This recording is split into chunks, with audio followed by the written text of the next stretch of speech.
মওলা মসজিদে যেতে হবে? রব বললে পারলে যা। মওলা এই টাইমে মসজিদে গেলে তো আমারে দৌড়ে ফিটাবে। বুঝেন না কেন? আমি যদি রাতে 3টা বাজে, 4টা বাজে, 2টা বাজে মসজিদে যাই, আমরা চোর বলে ফিটাবে। মসজিদে যাওয়াটা রিস্ক হবে। রব্বে করিম বলে মসজিদে না পারবি না, আল্লাহ পারবো না, তাহলে যা ঘরে যা, যাই নামাজ বিছা। বলে যে যাই নামাজ বিছালে তো বউ বুঝে ফেলবে আমি বাটপারি করছি।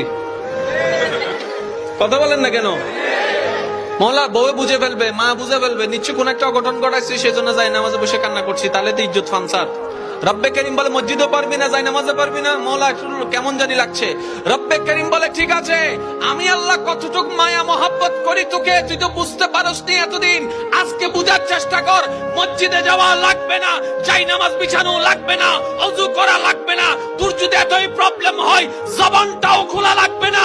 মন থেকে তুই একবার আমাকে ডাক দে, একবার ডাক দে, একবার বল রহমান মাফ করে দাও, রহিম মাফ করে দাও। তোর মনের অবস্থা আমি রব্বে করিম শুনে, ইন্নাল্লাহ ইয়াগফিরুয যুনুবা জামিয়া, তোর সারা জীবনের গুনাহকে মাফ